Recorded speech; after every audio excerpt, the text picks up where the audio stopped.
Xerxes demanded our obedience, our submission. But we were free men, and we would rather die on our feet than live on our knees.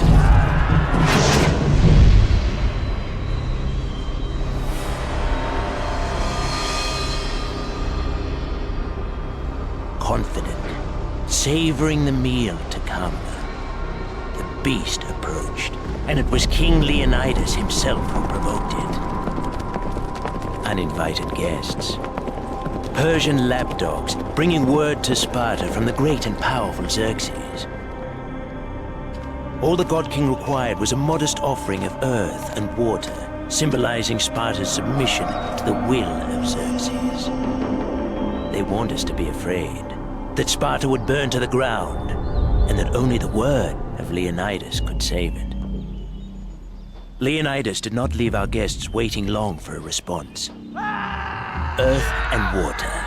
The Persians would find plenty down there. So it began. The ephors, priests to the old gods, diseased old mystics, worthless remnants of a time before Sparta's ascent from darkness and superstition. Their word is law. It was the time of Carneia, the sacred and ancient festival. Sparta could wage no war. They must consult the oracle. The oracle spoke in an ancient tongue known only to the ephors. Leonidas was to honor the Carneia. There would be no march. Sparta would fall. Pompous inbred swine, worthless, diseased, rotten, corrupt. Xerxes promised fresh oracles to them daily, from every corner of his empire.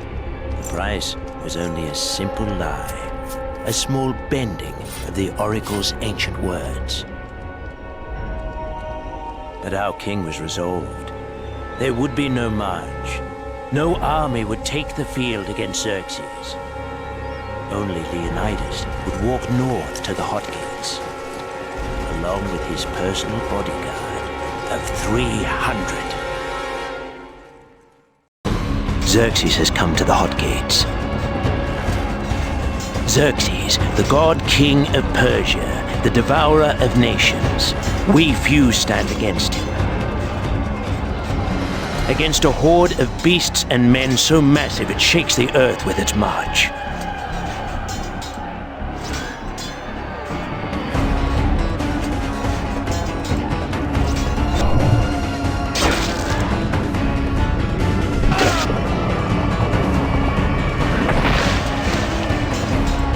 Our king Leonidas wavers not.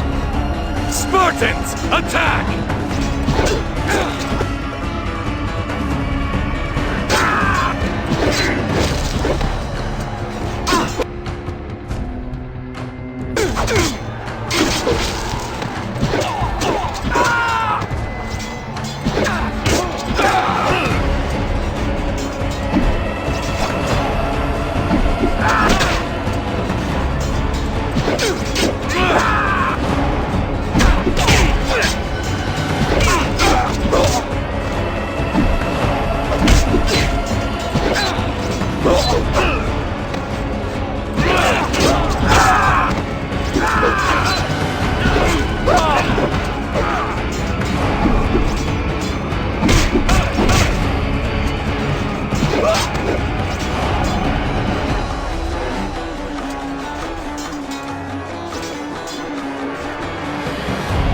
Come, Persian horse!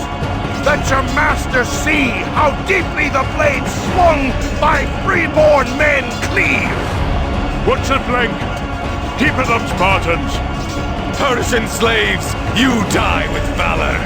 May you know freedom in the afterlife!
Phalanx! Now!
Xerxes will cower behind 1,000 such beasts before coming within a spear's cast.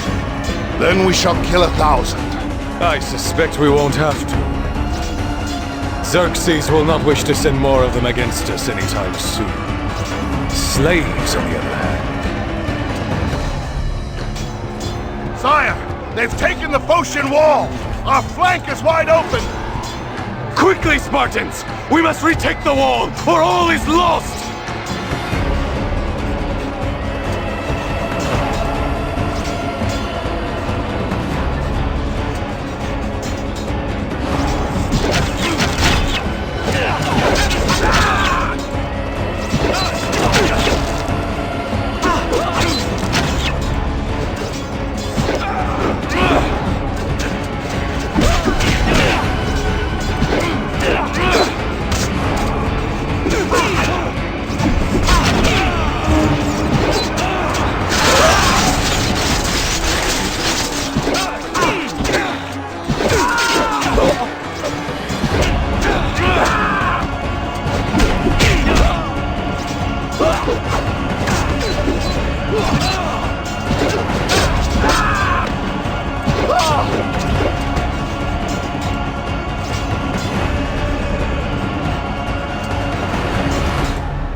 Fear no wound. Give no ground. Let no Persian live.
Spartans, quickly!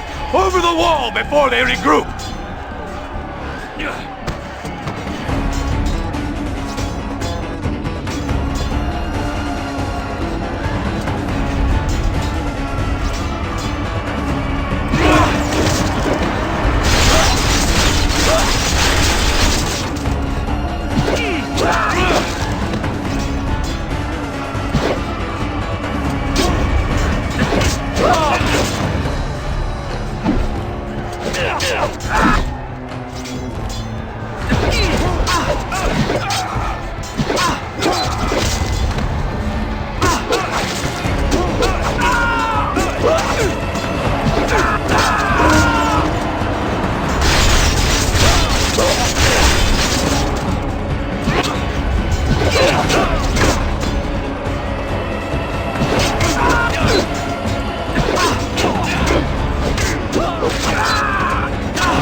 You are the king of nothing, puny Spartan cur.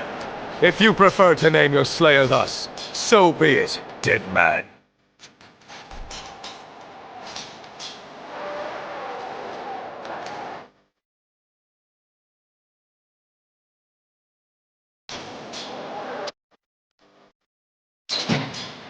Death to all Spartans! My burning blade will sear your flesh from your bones.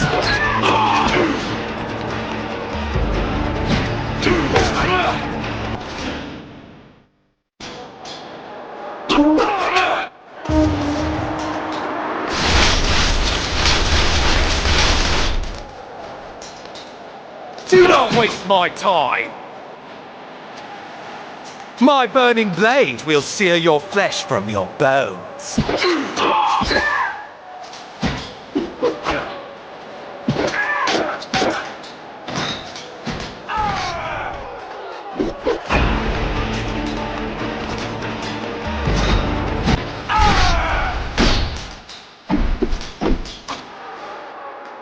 My burning blade will sear your flesh from your bones.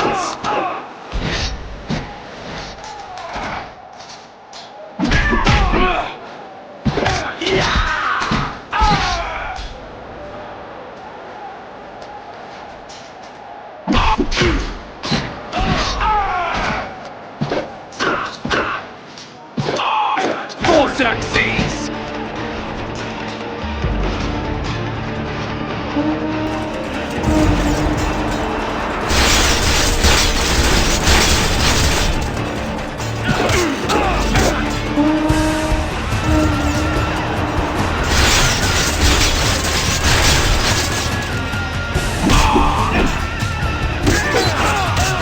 Your skills are no match for mine. My burning blade will sear your flesh from your bones.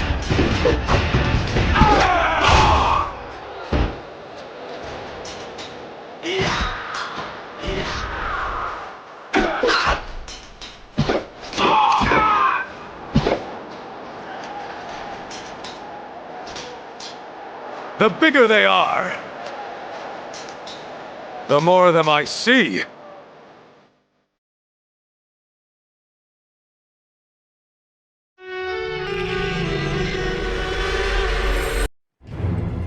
First day of our march. We heard the crows before we saw the smoke. But as we drew closer to the village, we smelled something else. The reek of death clogged our every breath. Yet even greater was the weight of watchful eyes upon us. She did not scream at the sight of my spear. She said nothing when I offered her water. Nothing when I asked her name. But then, her eyes found Leonidas. The sight of our king loosened her throat. She told us of the nightmare that had befallen her village. A man called Hydarnes rode upon a towering stallion, awash in sweat and foam. He was more monster than man, with blades instead of hands, and a cruel, mocking smile of sharpened razors. Beasts from the blackness were with him. Monsters, gray-skinned, cold eyes, with claws and fangs. The Immortals. These agents of death would burn her world and murder everyone she loved. He set about his gruesome work, slaughtering her brother, mother, and father first, and setting the village afire. By the light of dawn, it was plain that none had been spared. Save she. By now the girl can barely continue her tale. The king bids her rest. But even as he speaks, we can tell that she has died in his arms. Her words shook with horrors that no innocent should ever know. Perhaps that's why they kept her alive. As a warning. Or perhaps to distract us from their ambush. They rise among the mangled bodies of the slain, a trap, a message to all Greece. The Persians mean to kill us all, but their message shall never leave this village. Our king's rage is ablaze. The very fires of hell burn within him. They shall pay.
This is not the silence of the dead.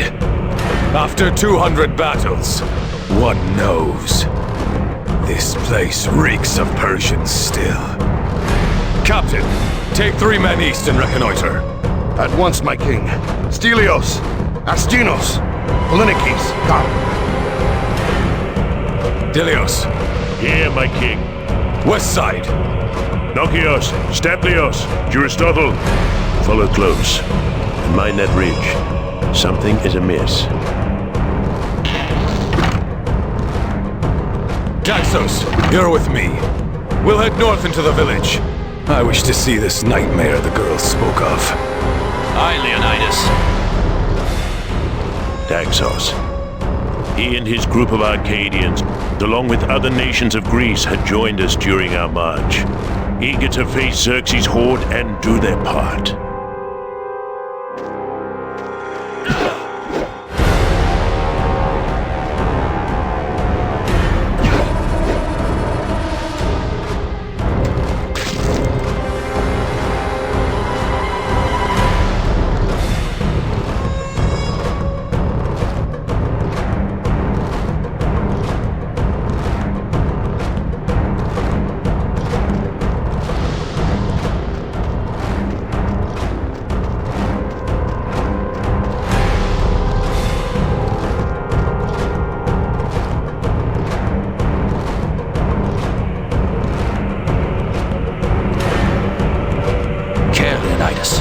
I sense we're not alone. So it would seem. I propose we explore the farmhouse. Stand alert.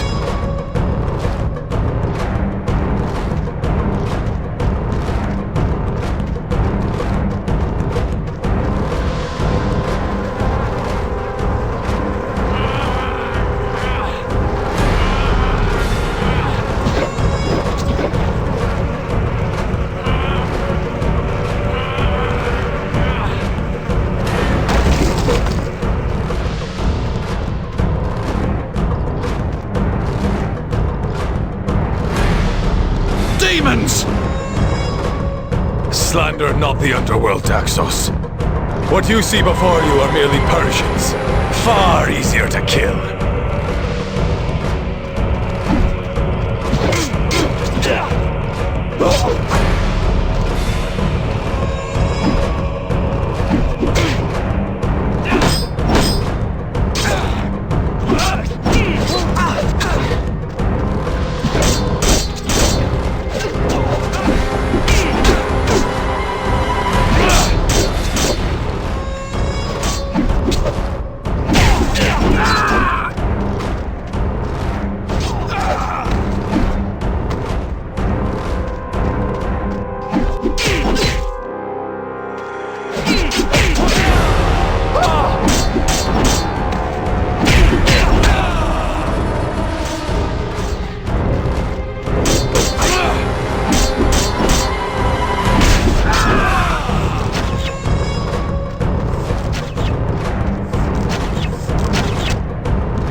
Persian currency. Daxos, don't!